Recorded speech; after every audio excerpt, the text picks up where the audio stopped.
राम राम मित्रों, स्वागत है आप सभी का आज की इस वीडियो में। आज हम जानेंगे बांग्लादेश में हो रहे सारे इंसिडेंट्स को एक डिटेल वीडियो में। कैसे आज हिंदुओं की लिंचिंग हो रही है, करने वाले वो लोग कौन है वो लोग जिनकी वजह से आज बांग्लादेश की सत्ता पलट चुकी है।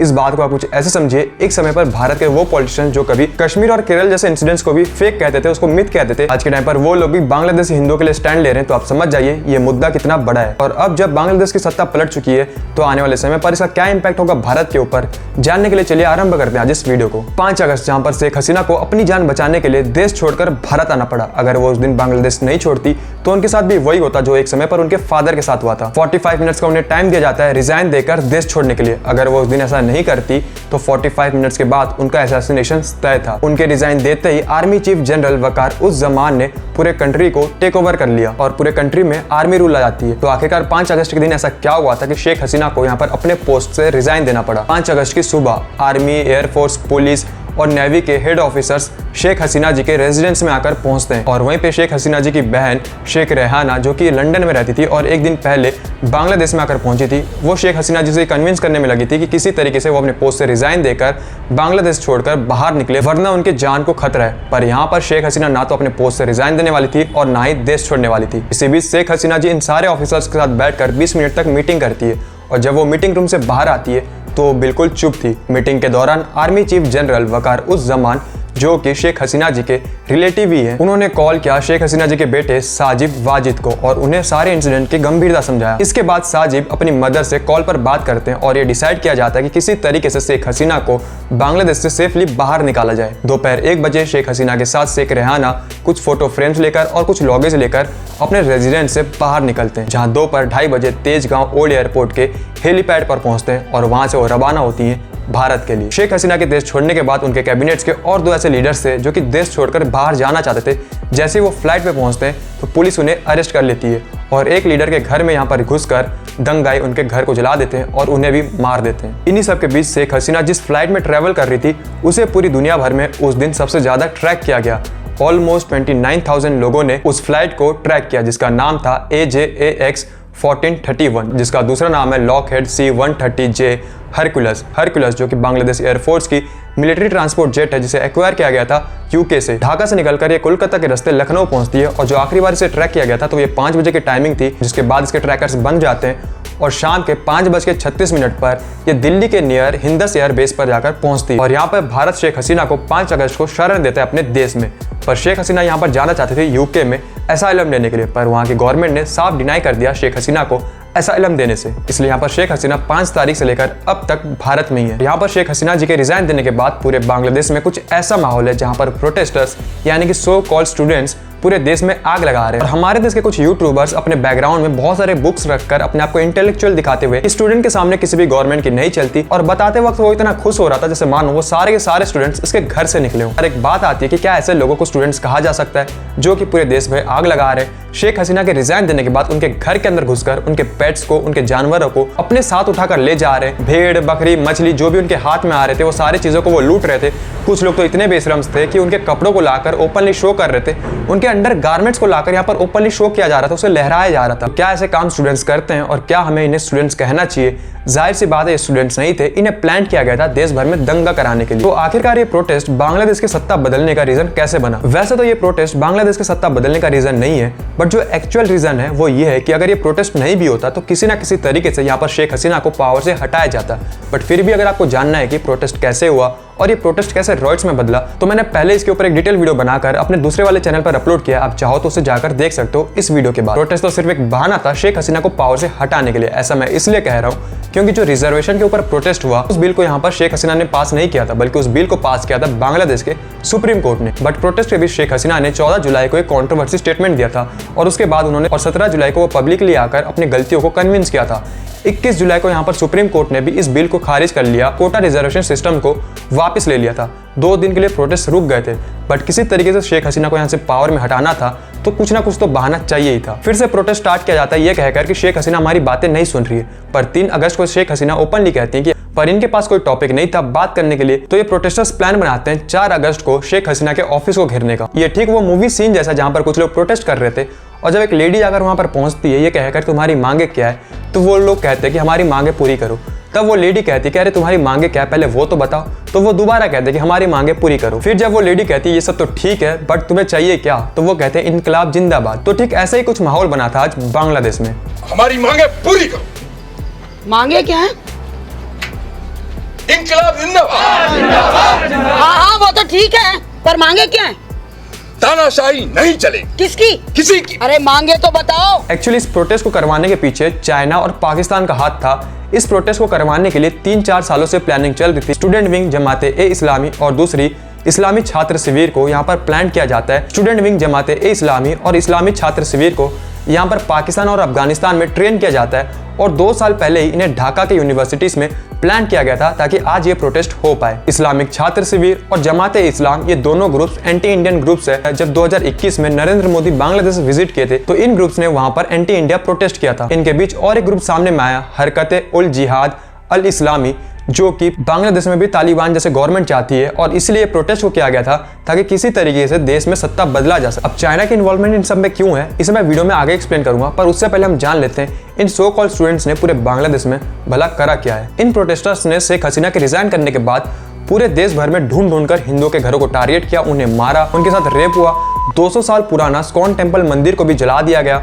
वो मंदिर जो कि एक समय पर इन बांग्लादेशियों को हेल्प किया था जब ये बांग्लादेशी भूखे मर रहे थे, और आज के टाइम पर उन्हीं बांग्लादेशियों ने उस मंदिर को जला दिया। हिंदुओं के मंदिरों में जाकर उनके भगवानों की मूर्तियों को तोड़ा जा रहा है और हिंदुओं के घर में घुसकर उन्हें मारा जा रहा है। जो हिंदू अपने दरवाजे बंद करके चुपचाप बैठे थे उनके घर के ऊपर पथराव किया जा रहा है, उनके लोगों को मारा जा रहा है। वो लोग घर के अंदर से विनती कर रहे हैं कि हमें ना मारो, हमारे लोगों को छोड़ दो, बट उन्हें रोड पे लाकर उनके साथ रेप किया जा रहा है। बांग्लादेश में सिर्फ नॉर्मल हिंदू ही नहीं बल्कि जो सेलिब्रिटीज हिंदू थे, जैसे कि राहुल आनंद नाम एक सिंगर थे जो कि बांग्लादेश में काफी पॉपुलर थे, उनके घर में दंगाई घुसकर चोरी करते हैं, उनके इंस्ट्रूमेंट्स को उठाकर ले जाते हैं और उसके बाद शांति दूत उनके घर में भी शांति झोंक देते हैं। एक्चुअली यहाँ पर बांग्लादेशियों की हिस्ट्री ऐसी रही है कि जो इनके लिए कुछ करता है सबसे पहले ये लोग उसे ही मारते हैं। बांग्लादेश के जो फाउंडर थे जिन्होंने इन बांग्लादेशियों को आजादी दिलाई थी पाकिस्तानियों से 1971 में, बांग्लादेशियों ने 4 साल बाद 1975 में इन्हें मार दिया। बंगबंधु शेख मुजीबुर रहमान जो कि बांग्लादेश के फाउंडर और शेख हसीना जी के फादर भी थे। शेख हसीना जिनका जन्म हुआ था 1947 में ढाका में। जब यहाँ पर 1971 में बांग्लादेश को यहाँ पर आज़ादी मिली पाकिस्तान से,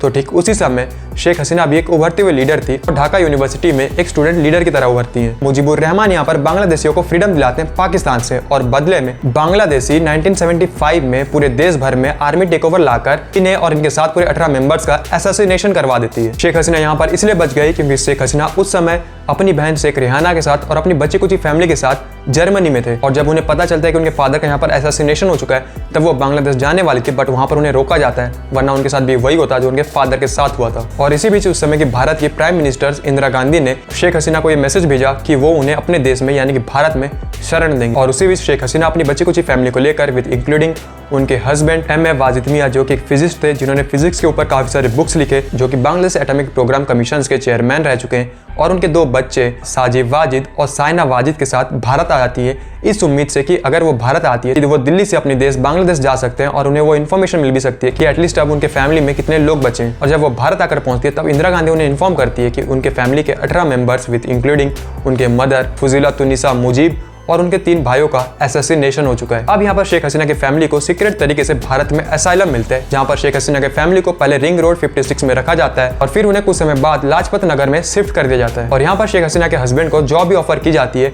1975 से लेकर 1981 तक ऑलमोस्ट 6 साल तक शेख हसीना की फैमिली भारत में रहती है। अब यहाँ पर फाइनली शेख हसीना मार्च 17, 1981 में बांग्लादेश पहुंचती है। अपने देश में पहुंचते ही इन्हें अवामी पार्टी की जनरल सेक्रेटरी के तौर पर नियुक्त किया जाता है। इसी बीच इन्हें काफी सारे प्रॉब्लम फेस करना पड़ा, इनके ऊपर करप्शन के चार्जेस लगे, पूरे देश को यहाँ पर आर्मी ने टेक ओवर कर लिया था, जिसके चलते शेख हसीना को आर्मी से भी जूझना पड़ा और 1996 में जाकर फाइनली ये पीएम बनती है बांग्लादेश की। आज के टाइम पर भी कुछ ऐसे ही माहौल है जहाँ पर बांग्लादेश में अब आर्मी ने टेक ओवर कर लिया है और आर्मी के चीफ जनरल वकार उस जमान जो कि रिलेटिव है शेख हसीना के, जिन्होंने शादी किया है मोहम्मद मुस्तफिजुर रहमान की बेटी शारानाज कामाली का जमान से। मोहम्मद मुस्तफिजुर रहमान यहाँ पर कजन इन लॉ है मुजीबुर रहमान के, तो इस बेसिस पर वकार जमान भी रिलेटिव हुए शेख हसीना के। पर यहाँ पर आप ये ना सोचिए कि रिलेटिव होने की वजह से यहाँ पर कुछ हेल्प मिलेगी शेख हसीना। वकार उस जमान पूरे देश को अपने कंट्रोल में लेते ही ये नोटिस जारी कर दिया कि वो इंटरिम गवर्नमेंट लाएंगे।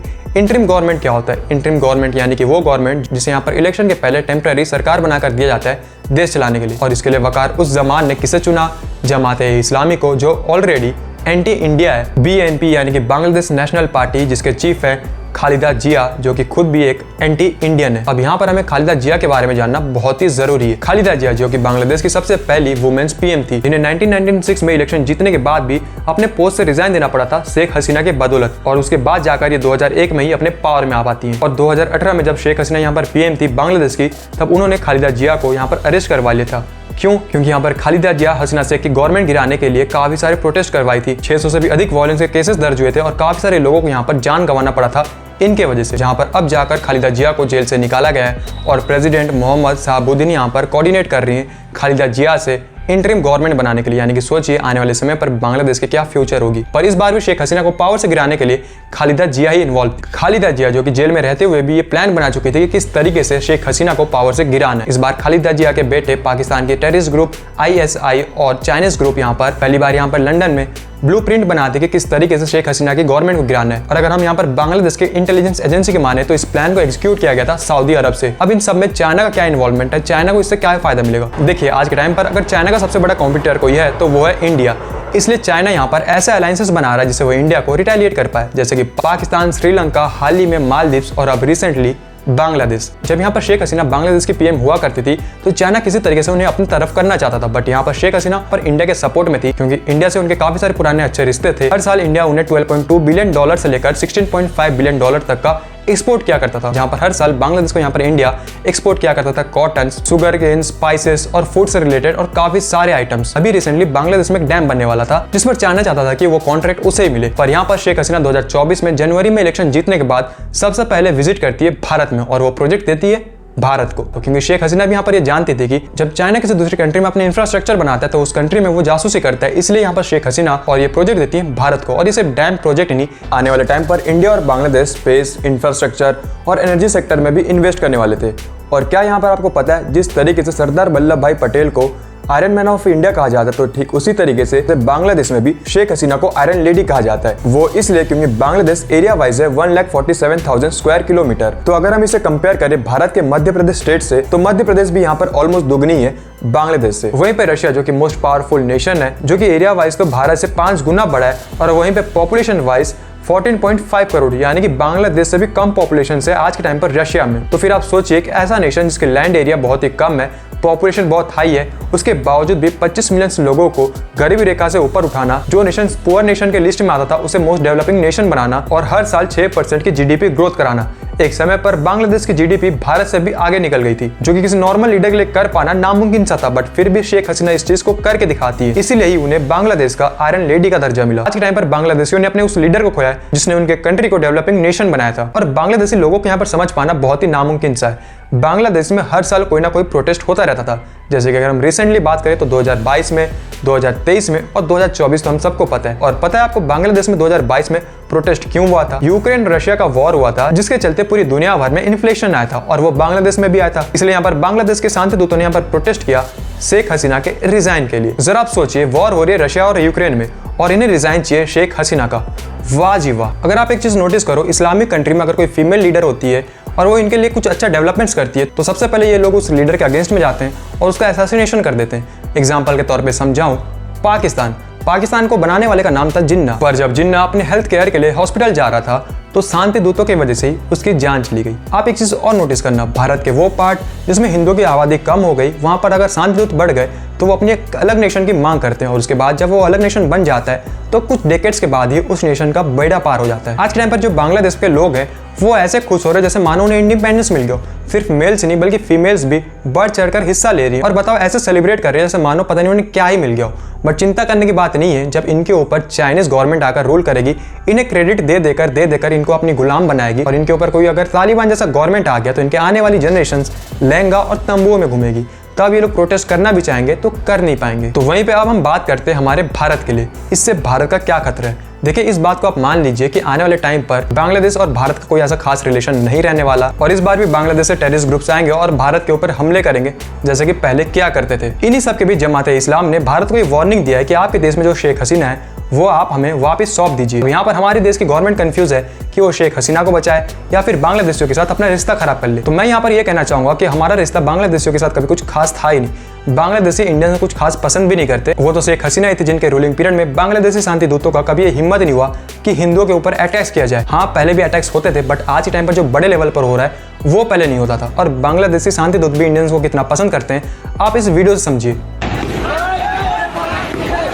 इस वीडियो में ये जो एम्बुलेंस है उसे भारत ने गिफ्ट किया था बांग्लादेश को, ताकि दोनों नेशंस के बीच अच्छी फ्रेंडशिप बन पाए। अगर यहाँ पर आप ध्यान दो तो ये लोग उस वैन पे लगे इंडियन फ्लैग के ऊपर हमले कर रहे हैं, उस वैन के ऊपर नहीं। यानी कि इन्हें इंडियन से हेल्प भी चाहिए, पैसे भी चाहिए, टूरिज्म भी चाहिए, और बदले में भारत को ही गाली दे रहे हैं, भारत के लोगों को ही मारना है। तो मेरा सिर्फ यहाँ पर इतना कहना है कि अगर इंडियन गवर्नमेंट यहाँ पर ये सोचकर बैठी है कि उन्हें बांग्लादेशियों के साथ कुछ अच्छे रिश्ते बनाकर रखने, तो भूल जाओ वो कभी ऐसा हो पाएगा। जब इन बांग्लादेशियों को भारत की हेल्प चाहिए होगी तो ये भारत के पास अगर हाथ फैलाएंगे और बाद में ये प्रो पाकिस्तान प्रो चाइनीज वाले नारा लगाएंगे। इससे बढ़िया यही है कि इंडिया उस लेडी के सपोर्ट में खड़े रहे जिनके पीएम रहते ही बांग्लादेशी शांति दूत कभी ये हिम्मत नहीं कर पाए कि हिंदुओं के ऊपर कोई अटैक करे। तो यहाँ पर इंडियन गवर्नमेंट को भी ओपनली शेख हसीना को सपोर्ट करना चाहिए और उन्हें असाइलम प्रोवाइड करना चाहिए। अब यहाँ पर एक बात आती है कि क्या कभी दोबारा शेख हसीना जी का कम बैक होगा या फिर वो कभी दोबारा बांग्लादेश जाएंगी? तो इसका सीधा सा आंसर है नहीं। उनके खुद के बेटे साजिद वाजिद ने अपने स्टेटमेंट में कहा है कि बांग्लादेशी लोग सबसे बड़े एहसान फरामोश है। उन्होंने उस लेडी को उखाड़ फेंका जिसने बांग्लादेश में डेवलपमेंट्स किए थे। अपने स्टेटमेंट के आखिरी में वो कहते हैं कि उनकी मदर अब बांग्लादेश नहीं जाने वाली और ना वो कभी बांग्लादेश की पॉलिटिक्स को दोबारा ज्वाइन करेंगी। इस चीज से हमें ये समझ आना चाहिए कि आने वाले टाइम पर बांग्लादेश भी एक प्रो पाकिस्तान प्रो चाइनीज बनकर निकलेगा और एंटी इंडिया। अब वीडियो के एंड में मैं एक चीज को ऐड करना चाहूंगा। ममता बनर्जी जो कि बांग्लादेश में प्रोटेस्ट कर रहे सो कॉल्ड स्टूडेंट्स के लिए कहती है कि अगर आपके ऊपर अत्याचार हो रहा है तो हम आपको भारत में शरण देंगे, मैं आपको शरण दूंगी। सोचिए, ना तो इन्होंने एक बार भी बांग्लादेश के हिंदुओं के लिए कुछ कहा जिनके ऊपर आज अटैक्स हो रहे हैं, उनके घर को जलाया जा रहा है, उनके साथ रेप हो रहा है, उनका मर्डर हो रहा है। पर यहाँ पर ममता बनर्जी किनके साथ है? उन प्रोटेस्टर्स के साथ। इसलिए कभी कभी मुझे लगता है, ये मेरा पर्सनल ओपिनियन है, जिस तरीके से बांग्लादेशियों की माइंडसेट होती है उस हिसाब से उन्हें ममता बनर्जी जैसा पीएम मिलना चाहिए था और भारत के साइड के बंगाल को शेख हसीना जैसा लीडर मिलना चाहिए था। तो आज इस वीडियो में बस इतना ही। अगर आपको जानना है कि बांग्लादेश में प्रोटेस्ट कैसे हुए, कैसे वो प्रोटेस्ट रॉयट्स में बदले, तो उस वीडियो का लिंक मैं डिस्क्रिप्शन में दे रहा हूँ, आप चाहो तो उस वीडियो को जाकर देख सकते हो। आई होप कि आज इस वीडियो के जरिए मैंने आपको कुछ इन्फॉर्मेशन दिया, वो हिस्ट्री बताया बांग्लादेश का और वो रीजन बताया जिस वजह से आज बांग्लादेश में सत्ता पलट हुई है। अगर आज का वीडियो आपको अच्छा लगा तो प्लीज इस वीडियो को लाइक कर दो, चैनल पर नए हो तो चैनल को सब्सक्राइब कर लो और इस वीडियो को आप अपने मित्र मंडली और अपने फैमिली ग्रुप्स में भी जरूर शेयर करो, जिससे उन्हें भी कुछ नया सीखने को मिलेगा और चैनल की भी थोड़ी सी हेल्प हो जाएगी। मिलता हूं मैं आप सबसे किसी और एक वीडियो में, तब तक के लिए राम राम।